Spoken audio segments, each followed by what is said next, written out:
Some breaking news coming into us right now on a Fox News alert, and the death of Gabby Petito and the autopsy of Brian Laundrie, who, as we now know, after a long search for him, died by suicide. There's a brand new statement out from the family attorney just now, Trace, that we've just got in our hands. Brian Laundrie died of a gunshot wound to the head, and the manner of death is suicide.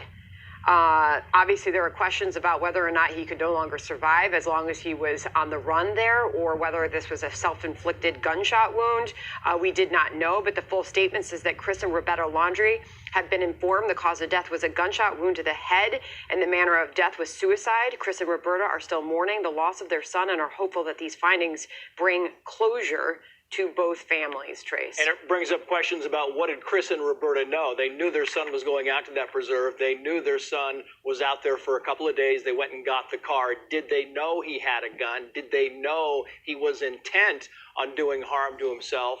And did they know what happened to Gabby Petito before their son went out in that reserve? So a lot of questions, and a lot of this will come back on the parents to find out exactly what they knew about the death of Gabby Petito prior to their son walking off into that preserve for days unanswered. It takes you back to the many days that we covered this story. Laundrie was 23 years old. He was sought in Gabby Petito's disappearance and death when they discovered his skeletal remains in that 25,000-acre reserve, the Carlton Reserve, near his parents' home in Northport, Florida. That was October 21st. And we'll remember we covered this live, the tent that was put up after they found his remains, as they investigated around where they found his remains, trying to learn anything about how he died there as he was on the run. A young couple, you remember Petito, Trace, was 22 years old, a Long Island native, and she went missing. And the search was on for Laundrie, who was at his parents' house and somehow managed to get away. At his parents' house, Sandra, and remember, he drove back Gabby Petito's van, that converted van that they were in for months. I mean, they documented their entire trip on Instagram.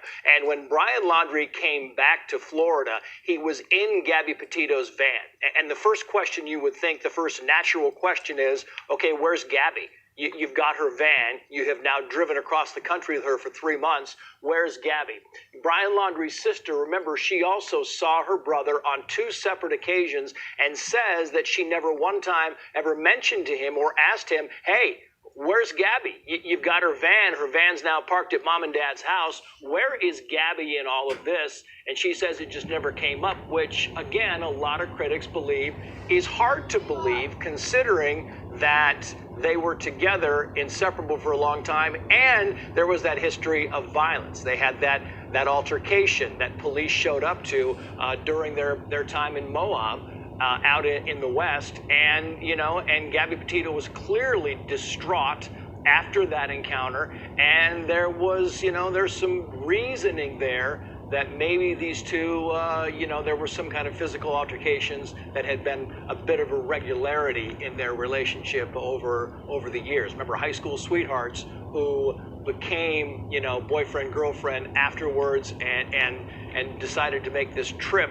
through the West into a lot of the national parks, and in doing so, only one of them came back to Florida. Sam.